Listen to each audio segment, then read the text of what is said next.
Hello guys, welcome to see you physics. Question कहा गया, what do you mean by acceleration due to gravity. Acceleration due to gravity क्या होता है? तो it is the acceleration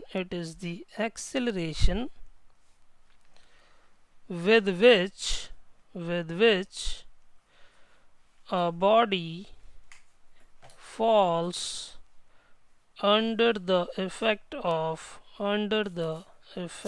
of Earth's gravity alone. सिर्फ अर्थ की gravity की effect की वजह से एक बॉडी अर्थ के सेंटर की तरफ किस एक्सेलरेशन से गिर रही है, किस एक्सेलरेशन से फॉल कर रही है, उसे हम कहते हैं एक्सेलरेशन ड्यू टू ग्रेविटी। चलिए, इसका फॉर्मूला क्या होता है, इसे कैसे कैलकुलेट करते हैं ये भी देख लेते हैं। यहाँ पर मैंने अर्थ का कुछ पोर्शन ड्रॉ कर लिया है और ये अर्थ का मास मैं कैपिटल एम बोलता हूँ, ये अर्थ का रेडियस में कह लेता हूँ कैपिटल आर।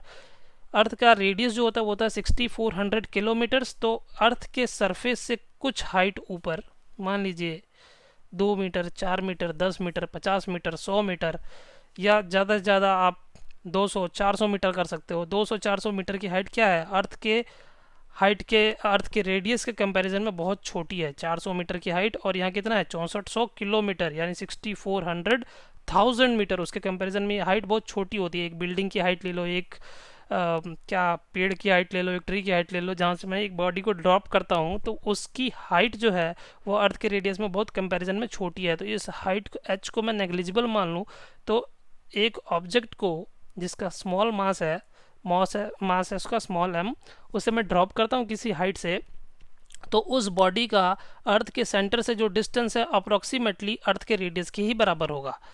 तो अगर मैं इस बॉडी पर लगने वाला ग्रेविटेशनल फोर्स लिखूं तो ग्रेविटेशनल फोर्स क्या होगा भाई? By universal law of gravitational force कितना होगा बॉडी पर? ऑन द बॉडी पर ग्रेविटेशनल फोर्स होगा G capital M small m upon are square. यही तो होगा। यूनिवर्सल लॉ ऑफ ग्रेविटेशन से फोर्स लिख दिया है। अच्छा, इस बॉडी पर लग रहा है फोर्स, इस बॉडी पर एक फोर्स लग रहा है जो उसे अर्थ के सेंटर की तरफ खींच रहा है। तो ये force by Newton second law में कह सकता हूँ इसके मास इंटू एक्सेलरेशन के बराबर भी होगा। ऐसा भी कह सकता हूँ मैं बाय न्यूटन सेकंड लॉ, क्योंकि ये बॉडी तो मूव कर रही है भाई। अर्थ को तो मूव नहीं करा सकते, पर ये बॉडी तो अर्थ के सेंटर की तरफ मूव कर रही है, मुझे दिख भी रहा है। अर्थ तो मूव करती हुई नहीं दिख रही इस बॉडी की तरफ, पर ये अर्थ की तरफ मूव करता हुआ दिख रहा है। तो मैं बाय न्यूटन्स सेकंड लॉ मैंने इस बॉडी के ऊपर लगा लिया F is equal to M A. तो ये दोनों फोर्सेस बराबर हैं, यही फोर्स तो इसको एक्सेलरेट कर रहा है, G M M upon R square इस बॉडी को एक्सेलरेट कर रहा है, मतलब ये एक्सप्रेशन इसके बराबर है। तो लिख सकते हैं M A is equal to G M M upon are square. यहाँ से ये स्मॉल एम कैंसिल हो जाएगा दोनों तरफ, तो एक्सेलरेशन आगे कितने बराबर? G M upon are square. जब इस फॉर्मूला में आप वैल्यू को पुट करोगे, जी की वैल्यू आपको पता है, यूनिवर्सल ग्रेविटेशनल कांस्टेंट है 6.67 इंटू 10⁻⁻11। एम क्या है? अर्थ का मास है, एम का अर्थ का मास 6 इंटू 10⁻24।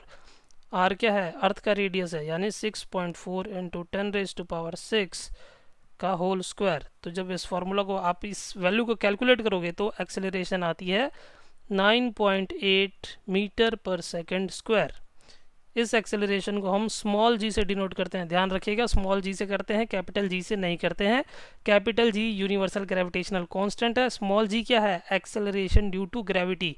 ये ग्रेविटी की वजह से आने वाला है एक्सेलरेशन, यहाँ पर निकाला है ये एक्सेलरेशन ए, इसको हम जी से भी डिनोट करते हैं। तो जी की वैल्यू होती है 9.8 मीटर पर सेकेंड स्क्वायर। ध्यान दीजिएगा, इस फॉर्मूले में ये जो एक्सेलरेशन ड्यू टू ग्रेविटी का फॉर्मूला लिखा है, इसमें बॉडी का मास कहीं आ ही नहीं रहा, क्योंकि बॉडी का मास क्या हो गया था, इसके पहले वाले स्टेप में दोनों साइड में कैंसिल हो गया था। तो सिर्फ एक्सेलरेशन ड्यू टू ग्रेविटी किस पे डिपेंड कर रही है? अर्थ के मास पे, अर्थ के रेडियस पे और यूनिवर्सल ग्रेविटेशनल कांस्टेंट पे। तो इन तीनों वैल्यूज, ये तीनों वैल्यूज तो फिक्स हैं। तो अब आप एक बॉल गिराओ, एक हाथी को गिराओ, एक एप्पल गिराओ, या अपना मोबाइल फ़ोन गिराओ, कुछ भी गिराओ, सब के सब एक ही वैल्यू, एक ही एक्सेलरेशन की वैल्यू से अर्थ के सेंटर की तरफ गिरेंगे, जो कि है 9.8 मीटर पर सेकेंड स्क्वायर। बॉडी के मास का कोई भी इफेक्ट नहीं होगा। मतलब अगर कोई आदमी भी एक बिल्डिंग से सुसाइड करने के लिए कूदता है तो उसका एक्सेलरेशन, अगर आप ऊपर से एक नारियल गिराते हो तो उस नारियल का एक्सेलरेशन, कॉइन गिराते हो कॉइन का एक्सेलरेशन, सबका एक्सेलरेशन सेम होगा। बहुत बड़ा कन्फ्यूजन रहता है सभी बच्चों को कि अगर एक भारी चीज़ गिराई एक हल्की चीज़ गिराई तो दोनों सेम एक्सेलरेशन से कैसे गिर रही हैं, इस फॉर्मूले की वजह से गिर रही हैं भाई। मास तो कैंसिल हो गया बॉडी का दोनों साइड। क्लियर क्लियर है तो अब एंजॉय करो। चैनल के कंटेंट को बेस्ट यूटिलाइज करने के लिए चैप्टर को प्लेलिस्ट से पढ़िए। प्लेलिस्ट से पढ़ने से आप 70% डाउट्स अपने वहाँ पर क्लियर कर पाएंगे। ठीक है तो अब एंजॉय करिए।